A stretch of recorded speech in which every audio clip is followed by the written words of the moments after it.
12 October 2005 ला RTI हा कायदा आपल्या देशात अंमलात आलाय आणि माहिती अधिकार हा जवळजवळ 100 देशांमध्ये आहे, वेगवेगळ्या प्रकारे आहे. तर तो आपल्या देशात 12 ऑक्टोबर 2005 पासून लागू झाला. आज त्याला 20 वर्ष पूर्ण झाली. पण आरटीआय कायद्यात आता तितकंसं सिरियसली घेतलं जात नाही. फार त्याच्यात बदल झाले आहेत, कोणी त्याला फारसं महत्व देत नाही आणि म्हणूनच मला असं वाटतं की सगळ्या चांगल्या लोकांनी त्याच्या विरुद्ध आवाज उचलून पुन्हा त्याला पहिल्यासारखंच बळ दिलं पाहिजे. कारण जर खरी लोकशाही आपल्याला हवी असली तर त्याच्यात आपल्याला माहितीचा अधिकार हा नागरिकांना पूर्णपणे असावा, ही त्याच्या मागची भावना आहे. तर म्हणून आज पुण्याच्या कार्यक्रमात विजयदादा कुंभार यांनी आज हा कार्यक्रम घेतलाय. तर त्या कार्यक्रमाला मी आणि सर इथे उपस्थित आहोत आणि मला असं वाटतं की हा कायदा पुन्हा पूर्ववत पूर्ण ताकदीने करण्यात यावा, यासाठी आम्ही आता मागणी धरणार आहोत. काही पुण्यामध्ये निलेश गायवळ प्रकरण मागच्या काही दिवसांपासून सातत्याने गाजताना पाहायला मिळतंय. वेगवेगळ्या राजकीय नेत्यांचे फोटोज आहेत, पण हे सगळेच राजकीय नेते म्हणतात की आमच्यासोबत कोणी येतं फोटो काढतं, आम्ही कसं काय त्यांच्यासोबत असू. मग मला एक कळत नाही की सगळ्या गुंडांच्या बरोबर ह्या सगळ्या राजकीय नेत्यांचे फोटो कसे असतात. कराड बरोबर बघितलं, गायवळांबरोबर बघितलं, सगळेच्या सगळे झाडून राजकारणी त्यांच्या बरोबर असतात. मला हाच प्रश्न पडतो की असं प्रत्येक वेळेस का होतं.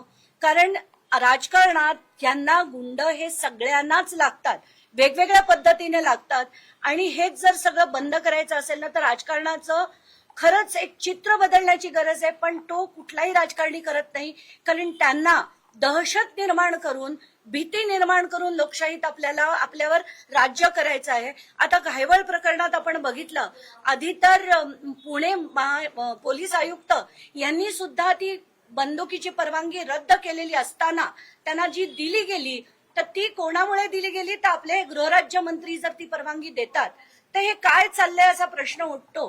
पण आता कसं आहे, मग सारवासारव होते, मग त्याची आम्ही चौकशी करू, मग ती परवानगी दिलीच नाही असं सांगितलं गेलं. रोजचे तमाशे आहेत आणि आपण जनतेने हे रोज तमाशे बघत राहायचे, असंच काही सत्ता चित्र तयार झालं. एकीकडे पुण्याचा हा बिहार होत असताना काही नेते मात्र काहीतरी विधान करतात आणि त्यामुळे हिंदू मुस्लिम आणि ह्या सगळ्या गोष्टी होतात. प्रश्न मार्गी लागायचे राहत नाहीत, वेगळे प्रश्न समोर येतात. संग्राम जगताप म्हणाले की दिवाळीची खरेदी फक्त हिंदू बांधवांकडूनच करा, मग त्यांना राष्ट्रवादीने नोटीस जारी केली. हे सगळं दुर्दैव आपल्या देशाचं हेच आहे की सगळेच जण धर्माच्या बेसिसवर पहिलं ते विभाजन झालं की हा पक्ष हिंदुत्ववादी, हा पक्ष सेक्युलर, आणि त्यानंतर जे होत गेलंय ते अगदी थेट बिहार सारखं महाराष्ट्राची परिस्थिती. मी असं नाही म्हणणार की फक्त बीड आणि पुणेच आहे, पूर्ण महाराष्ट्राची परिस्थिती अतिशय बिकट होत चाललेली आहे. भ्रष्टाचार अमाप झालेला आहे. सगळ्या त्यांच्या यंत्रणा आहेत त्या फक्त वरून फोन आला तरच काम करतात आणि हे आपलं नागरिकांचं दुर्दैव आहे आणि त्यासाठी आपल्या सगळ्यांना लढायचंय. पण कसं लढायचं, काय लढायचं, मला असं वाटतं की विजय कुंभार आणि महेश झगड्यांसारख्या लोकांनी एकत्र बसून आता आपल्याला ठरवायला हवं की या देशाला पुढची दिशा आपल्याला चांगली देण्याची गरज आहे. एकमेकांवरती या सगळ्या प्रकरणात, गायवळ प्रकरणात राजकीय नेते एकमेकांना लक्ष करतायत. काल गृहमंत्री मुख्यमंत्री देवेंद्र फडणवीस पुण्यामध्ये होते. ते म्हणतायत की त्यांना पासपोर्ट आम्ही दिलाच नाही, तो कुठल्या सरकारमध्ये आला, महाविकास आघाडी सरकारमध्ये पासपोर्ट दिला. एकमेकांवरती ढकलण्याचं काम सुरू आहे. प्रत्येक एकतर राजकारणात होतंय काय, जो पक्ष आज एका पक्षाबरोबर आहे तो पक्ष त्याच्या विरोधात जातो आणि विरोधात गेल्याच्या दिवशी त्यांच्यावर आरोप करायला सुरुवात करतात. मग तुम्ही एकत्र का होतात, हा पहिला प्रश्न. घायवळ प्रकरणात आपण बघतोय की आताच्या घटकेला देवेंद्र फडणवीस म्हणतायत की आम्ही ती परवानगी किंवा त्याचा पासपोर्ट दिला नव्हता, मग तो गायब कसा झाला आम्हाला माहित नाही, लंडनला कसा पळाला आम्हाला माहित नाही. तर हे सगळं जे होत आहे ना ते अतिशय गलिच्छ पद्धतीने होत आहे, अतिशय किळसवाणी पद्धतीने होत आहे आणि लोकांना हाच प्रश्न पडतोय की आता या राजकारणाचं करायचं काय. प्रॉपर पोलिसिंग होतंय का असं वाटतंय का, पोलीस दबावामध्ये आहेत का? कारण का या सगळ्यामध्ये दंगेकरांनी आरोप केला की या सगळ्या पोलिसांना हाताशी धरून हे सगळे राजकीय नेते सगळे कामकाज करतात. मला एकच प्रश्न विचारावा असं वाटतो की महाराष्ट्रातलं पोलीस खरंच काही काम करताय का. कारण मला आता जर आपण चोरीचं एखादं प्रकरण घेऊन पोलीस स्टेशनला गेलो, कोणावर अत्याचार झाले म्हणून घेऊन गेलो, पोलीस काडी मात्रही काही काम करत नाही. पण वरनं फोन आले, राजकारण्यांचे फोन आले, आमदाराचे फोन आले, मंत्र्याचे फोन आले, तर तेच पोलीस काम करताना दिसतात. पण लोकांसाठी पोलीस यंत्रणा काम करत नाही. आणि म्हणूनच मला खरंच आता असं वाटतं की काहीतरी फार मोठा बदल घडून पोलीस यंत्रणांना काम करण्यास जर आपण भाग पाडलं तरच याच्यातनं काहीतरी नवे दिवस येतील. कारण आत्ताच्या घटकेला मी बघते ना, ते so called anti corruption bureau यांची कामं काय, तर 5,000ची लाच घेताना पकडणं, रंगे हात पकडणं, 10,000ची लाच घेताना रंगे हात पकडणं. अँटी करप्शन ब्युरो हे स्कॅम्स इन्व्हेस्टिगेट करतच नाहीत. एसीबी काय, ईओडब्ल्यू काय, सीबीआय काय, या सगळ्या यंत्रणा फक्त कॉलवर काम करतात. ईडी तर कम्प्लिटली म्हणजे त्यांना सांगितलं गेलं आज प्रताप सरनाईकांच्या मागे लागा, आज एकनाथ शिंदेच्या मागे लागा, त्यांना आपल्या भाजप पक्षात परत घ्यायचंय, तर ती एवढी यंत्रणा काम करते. त्याच्या पुढे ती यंत्रणा कधीही काम करत नाही. कुठचाही विषय चौकशी लागते, चौकशी लागली की ते आज तगायत, कुठचाही रिपोर्ट बाहेर येत नाही आणि कोणीही जेलमध्ये जात नाही.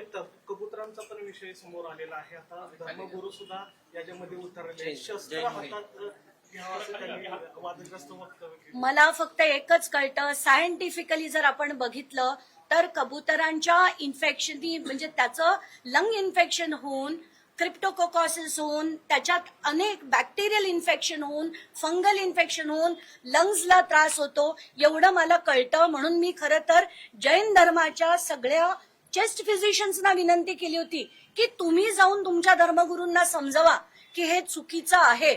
पण त्याच्यात सुद्धा राजकारण होतं, हत्तीत सुद्धा राजकारण होतं. आपल्या याच्यात ह्याच सगळ्या क्षुल्लक गोष्टींवर आपण राजकारण करतो. पण 9.9 लाख कोटीचं आत्ताचं महाराष्ट्रावरचं जे देणं आहे त्याच्यावर कोणीच बोलत नाही. कारण आपले अर्थमंत्री जे आत्ता आहेत ते 10वी पास आहेत, त्यांना काहीच कळत नाही की त्याची ऍसेट साईड काय, लायबिलिटीज काय, एवढे 9 लाख कोटी आपण परत आणणार कुठून, याची डेट आपण कमी करणार कशी, याच्याकडे त्यांना वेळच नाही किंवा कळतही नसेल. अर्थमंत्री म्हणजे राज्याचे की केंद्राचे?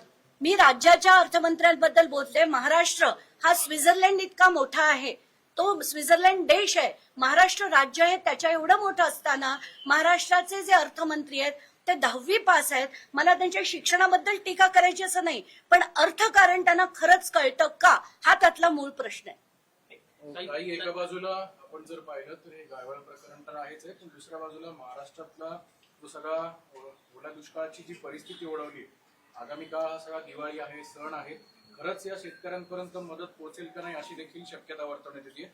तुम्ही या सगळ्या गोष्टीकडे सरकारच्या पावलांकडे कसं बघताय? मला खरंच जेव्हा एवढी जी पूर्णच्या पूर्ण मराठवाडा पट्टा असो, विदर्भ असो, जिथे जेवढ्या मोठ्या प्रमाणावर पाऊस पडल्यानंतर पहिला प्रश्न माझ्या मनात हाच होता की ती माणसं आज खाणार काय. लोकशाही मराठी ऐका, पहा, जागरूक रहा.